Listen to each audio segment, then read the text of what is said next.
इस सत्र की अगले वक्ता के रूप में मैं बुलाना चाहूँगा प्रोफेसर हर्ष बालाजी को। वो आए मंच पर और श्री अरविंद और राष्ट्रीय चेतना के संबंध में अपने विचार रखें। प्रोफेसर हर्ष बालाजी। इतने सुंदर गीत के बाद तो अभी मन वही मोहित है, पर फिर भी प्रयास करूंगी कि मैं अपनी बात आप सबके सामने रख सकूं।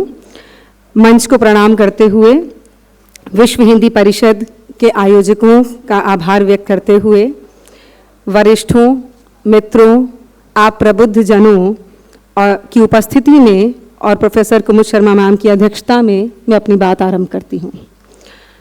2 दिन की संगोष्ठी के इस तीसरे सत्र का विषय है श्री अरविंद और राष्ट्रीय चेतना। यूँ तो मूल विषय हिंदी भाषा से जुड़ा है, तो कहीं ना कहीं आपका मन कर जाता है कि आप वो भी कहें जो इस सत्र से बाहर का है, पर फिर भी मैं अपने आप को इस सत्र तक सीमित रखूंगी। मेरी पूरी बातचीत श्री अरविंद की 2 पुस्तकों के आधार पर होगी। पहली, भारतीय संस्कृति के आधार, जो मुझे लगता है कि बहुत ही महत्वपूर्ण पुस्तक है और पढ़ी जानी चाहिए, और दूसरी उनकी एक कविता भवानी भारती। इन दोनों के आधार पर ही मैं अपनी बात करूंगी। पूरी बातचीत लगभग 13 मिनट की होगी, उससे ज़्यादा समय नहीं लूंगी। इस पूरी चर्चा में 4 बिंदुओं पर मुझे चर्चा करनी है आपसे।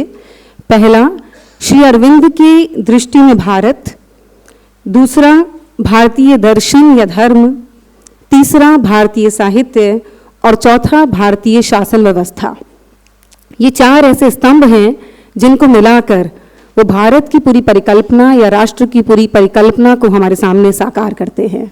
मैं प्रयास करूंगी कि इन बिंदुओं पर चर्चा करते हुए मैं कुछ सीमा तक छू सकूं उस बिंदु को जिस बिंदु की चर्चा इस सत्र में की जा रही है।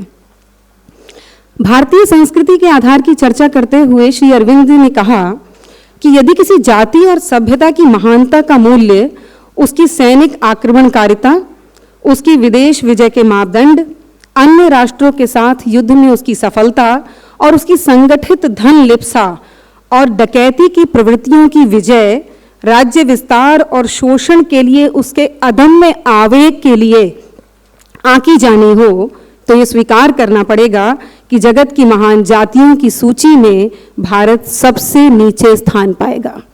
हम समझ सकते हैं कि किस राष्ट्र की परिकल्पना वो हमारे सामने रख रहे थे, जिसके केंद्र में आंतरिकता होगी, अध्यात्म होगा, साहित्य की अदम्य प्रवृत्तियां होंगी और एक ऐसा शासन होगा जिस शासन में राजा के पास भी अनुचित अधिकार नहीं होंगे। उस पर भी एक पूरी व्यवस्था होगी और वह व्यवस्था उसे उस राष्ट्र के प्रति समर्पित होने के लिए बाध्य भी करेगी जिस राष्ट्र के प्रति उसकी जिम्मेदारी बनती है। चित्तरंजन दास जी ने इसी प्रवृत्ति के आधार पर श्री अरविंद को poet of patriotism, profit of nationalism और लवर ऑफ ह्यूमैनिटी घोषित किया था। श्री अरविंद ने राष्ट्र की जब व्याख्या की तो उनकी व्याख्या 2 जगह पर मिली मुझे, एक मूलतः अंग्रेजी में और दूसरी, अभी पटेल जी कह रहे थे कि कविता का जिक्र होना चाहिए, तो जो उनका पूरा संग्रह है भवानी भारती, उसकी बिल्कुल आरंभिक पंक्तियों में वो मैं आपसे साझा कर रही हूँ। वे कहते हैं, for what is a nation, what is our mother country, it is not a piece of earth, not a figure of speech, nor a fiction of the mind. It is a mighty Shakti, composed of the Shaktis of all the million of units that makes up the nation. Just as Bhavani Mahishamardini sprang into being from the Shakti of all the million of gods, assembled in one mass of force and welded into unity. The Shakti we call India, Bhavani Bharati, is the living unity of the Shaktis of 300 million people. ये है राष्ट्र जिसकी संकल्पना श्री अरविंद हमारे सामने रख रहे हैं। और इसी का उल्लेख वे भवानी भारती कविता में करते हैं और लिखते हैं, सिंधु हिमाद्रिंचा सुसौम्य भाषा प्रकाशयंती सुदृढ़ प्रतिष्ठा तिष्ठ प्रसन्न चिरामार्य भूमो महाप्राप्ते जगतो हिताय। हे माँ, इसी धरती पर रहना और इस जगत का हित करते रहना। भवानी भारती उन्होंने लिखी 1904 से 1908 के बीच और उनके द्वारा लिखी गई ये अकेली संस्कृत कविता है। वास्तव में ये कविता एक तरह से 99 श्लोकों की कविता है जिसमें देशभक्ति और राष्ट्र की पूरी परिकल्पना हम देख सकते हैं। जब इस कविता को महर्षि अरविंद ने लिखा तो उन्होंने इसका कोई शीर्षक नहीं रखा, क्योंकि वो इस कविता को फिर देख ही नहीं पाए। कविता लेखन के तुरंत बाद कलकत्ता पुलिस ने 1908 में महर्षि अरविंद को जेल में डाल दिया और उनकी इस कविता को प्रतिबंधित कर दिया गया। 1985 में श्री अरविंद आश्रम ने इस कविता को फिर से प्राप्त किया और भवानी भारती के नाम से प्रकाशित कराया। यहाँ पर माँ की परिकल्पना, मातृभूमि की परिकल्पना, राष्ट्र की परिकल्पना माँ काली के रूप में की गई है। माँ काली जो क्रोध में भरी हुई है, नरमुंडों की माला उनके गले में है, कमर में मानवों की नरमुंडों की जंजीर पड़ी हुई है, वे असहाय है। वो अपने बालकों से कहती है, ठीक वैसे जैसे आज जो है ये राष्ट्र कह रहा होगा हम सब से कि अगर राष्ट्र में कहीं तकलीफ है तो तुम चैन की नींद कैसे सो सकते हो, तुम कैसे सो सकते हो वो सुख की नींद जिसे दूर करने के लिए माँ काली तुमसे स्वयं प्रार्थना कर रही है। और उसे सुनकर जो कवि का हृदय है वो विक्षोभ से भर उठता है और फिर बिजली कौंधती है, जनता जागती है, उत्साह और ऊर्जा से ये आर्यावर्त चमकने लगता है और फिर वे माँ से प्रार्थना करते हैं कि हम नहीं भूलेंगे माँ भारती तुम्हें। तुम ऐसा राष्ट्र हो जिसने हमें ये सिखाया कि जो मातृभूमि है वो माँ होती है और इसीलिए तुम्हें सदा यहाँ रहना होगा। इस आर्य भूमि भारत में हम सबके कल्याण के लिए तुम्हें यहीं स्थापित होना होगा और हमें शुभ आशीर्वाद देना होगा। ये है संकल्पना उस राष्ट्र की जो महर्षि अरविंद हमारे सामने रख रहे हैं। महर्षि अरविंद ने भारत पर और राष्ट्र पर जब विचार किया तो अभी भी पटेल जी ने कहा कि वह विश्व और सार्वभौम विश्व की जो बात कर रहे थे, सार्वभौम राष्ट्र की बात कर रहे थे, बहुत ही ध्यान से उन्होंने इस पंक्ति पर बल दिया कि हमारा प्राचीन इतिहास बहुत ही सभ्य और सुसंस्कृत रहा, लेकिन हमें सब कुछ उससे नहीं लेना है। बहुत कुछ ऐसा है जो छोड़ा भी जा सकता है और बहुत कुछ ऐसा भी है जिस पर गौरव करने की ज़रूरत है। हमें समझना होगा कि वो गौरव किन बिंदुओं पर है और उन बिंदुओं की पड़ताल करते हुए ही हमें आगे बढ़ना होगा। वे स्पष्ट रूप से लिखते हैं, भूतकाल में जो भी महान था उन सबको ज्यों का त्यों सुरक्षित तो नहीं रख सकते, ना ही उसे अनंत काल तक दोहरा सकते हैं, क्योंकि हमारे सामने नई आवश्यकताएं आती हैं, नए नए क्षेत्र उपस्थित होते हैं। ऐसे में इस बात का विवेचन करना अनिवार्य है कि हमारी संस्कृति में ऐसी कौन सी चीज़ें थीं जिसमें त्रुटियां थीं और कौन सी ऐसी चीज़ें थीं जिन पर हमें गौरव करना है। हमें बचाना होगा उस गौरव को और छोड़ना होगा उन त्रुटियों को। देखिए कितने क्रांतिकारी विचार हैं जो उस समय में लिखे जा रहे हैं। वे इस बात पर स्पष्ट बल देते हैं कि विश्व में सभी सभ्यताएं ये दावा कर सकती हैं कि वो महान हैं, लेकिन महानता अंतिम लक्ष्य नहीं है। अंतिम लक्ष्य है अप्रतिम होना, और इस अप्रतिम होने की जो विशिष्टता भारतीय संस्कृति में मिलती है उसका कारण है मानवात्मा का विराट धार्मिक प्रयास। यह हमें और कहीं नहीं मिलता जो भारतीय संस्कृति में मिलता है, और इसीलिए वो इस बात पर बहुत बल देते हैं कि भारत में हर चीज को जो है, हर कर्म को धर्म के साथ जोड़ दिया गया है। आपको प्रकृति की रक्षा करनी है तो आप पेड़ों की रक्षा करेंगे, और पेड़ों की रक्षा करनी है तो हर पेड़ में एक देवता जो है वो प्रतिष्ठित कर दिया गया है। अब आप उसकी रक्षा कैसे नहीं करेंगे? अब तो जरूर करेंगे। और इसी के लिए श्री अरविंद ने एक शब्द दिया, मचान। वो कहते हैं कि हिंदू धर्म में जिन प्रतीकों, सिद्धांतों, प्रेरकों और आकारों की व्यवस्था की गई है वो असल में और कुछ नहीं है, वो मचान है। पश्चिम इस बात को नहीं समझता कि जब भीतरी मन अपने अंदर के मंदिर को पहचान लेता है तब इन प्रतीकों की जरूरत या आवश्यकता नहीं रहती, लेकिन उससे पहले ये प्रतीक उतने ही महत्वपूर्ण हैं, क्योंकि इसके बिना अपने आप को पहचानने की भी क्षमता उत्पन्न नहीं होती।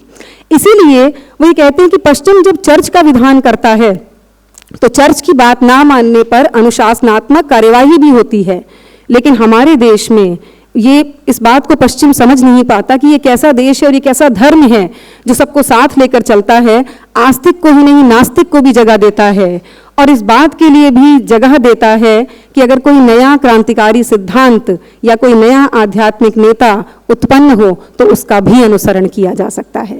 ये विस्तार केवल इस देश में ही है, और वो इसीलिए कहते हैं कि दोनों में जो अंतर है वो अंतर है भावों और सिद्धांतों का।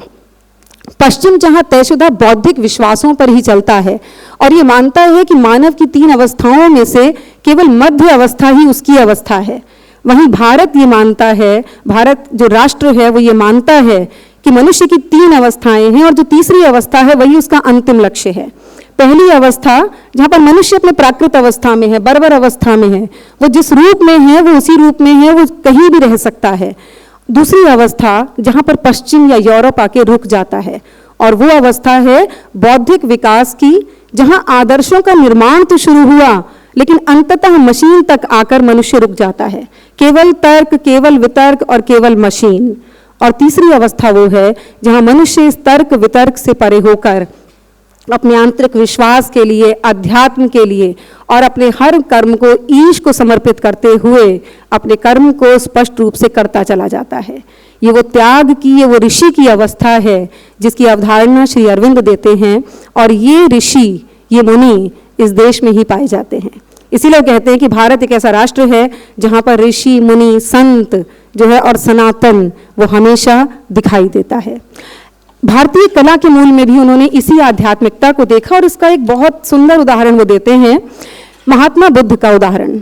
महात्मा बुद्ध की मूर्ति का जब निर्माण हो रहा है तो कलाकार का जो उद्देश्य है वो महात्मा बुद्ध के चेहरे की रेखाओं को अंकित करना नहीं है, बल्कि उसके माध्यम से निर्वाण की शांति को रेखांकित करना है। जब प्लेटो ये जिक्र कर रहा था कि कलाकार सत्य से बहुत दूर चला जाता है, तो वहाँ भाव और रेखाएं बहुत महत्वपूर्ण हैं। लेकिन श्री अरविंद कहते हैं बुद्ध की मूर्ति में हम उनका चेहरा नहीं ढूंढते, बल्कि ढूंढते हैं कि कलाकार उस निर्वाण की शांति को अभिव्यक्त कर पाया है या नहीं। इस देश में वो शांति, वो अध्यात्म, वो आत्मिकता इतनी महत्वपूर्ण है कि उसकी पहचान के बिना आगे बढ़ना संभव नहीं है। और इसीलिए भारतीय साहित्य में वो 4 कृतियों का जिक्र जो है विशेष रूप से करते हैं, वेद, उपनिषद और 2 महाकाव्य।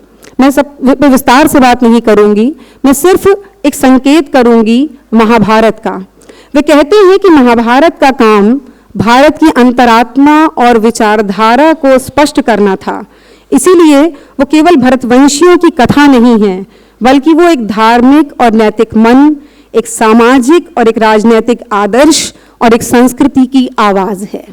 भारत किसी एक ग्रंथ पर आधारित नहीं है, बल्कि भारत में वेद भी हैं, तंत्र भी हैं, पुराण भी हैं, आरण्यक भी हैं, और इसीलिए हम किसी एक चीज से बंधे हुए नहीं हैं, बल्कि ये विश्वास हमें पूरा स्पेस देता है कि हम विविध रूपों को जाने, विविधताओं को पहचाने और अंततः उस आध्यात्मिकता या उस आंतरिकता की पहचान करें जिस आंतरिकता के लिए ये राष्ट्र जाना जाता रहा है। और यही बात वो भारतीय शासन प्रणाली के संदर्भ में भी कहते हैं कि यहाँ राजा के लिए भी ये जगह नहीं है और स्वयं किसी भी जाति या समाज के पास ये जगह नहीं है कि वो मूल धर्म के भाव में हस्तक्षेप कर सके। वो कहते हैं कि स्वयं ब्राह्मण भी धर्म संबंधी लेखों को सुरक्षित रखने वाले धर्म के व्याख्याकार थे। वे ना तो धर्म की रचना कर सकते थे, ना अपनी इच्छा अनुसार उसमें परिवर्तन कर सकते थे। ये श्री अरविंद का वाक्य है, और इसीलिए वो मनु को उद्धृत करते हैं और कहते हैं कि यदि राजा गलत कार्य करे, धर्म का व्यवहार छोड़ दे, तो प्रजा भी उसकी आज्ञा मानने के लिए बाध्य नहीं है।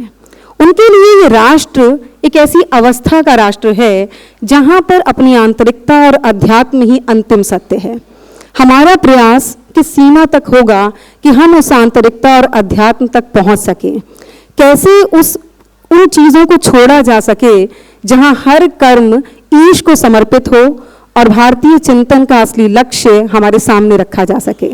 असल में श्री अरविंद के जो विचार हैं वो विश्व के सामने तो रखने ही चाहिए, नई पीढ़ी और नए भारत के सामने भी रखे जाने जरूरी हैं, ताकि जिस विकसित भारत की बात हम कर रहे हैं उस विकसित भारत में अपने कर्मों का त्याग करके कैसे कर्म किए जा सकते हैं, कर्म के प्रति कोई इच्छा न रखते हुए भी कर्म कैसे किए जा सकते हैं, श्री अरविंद के इस भाव को हम समझ सकें।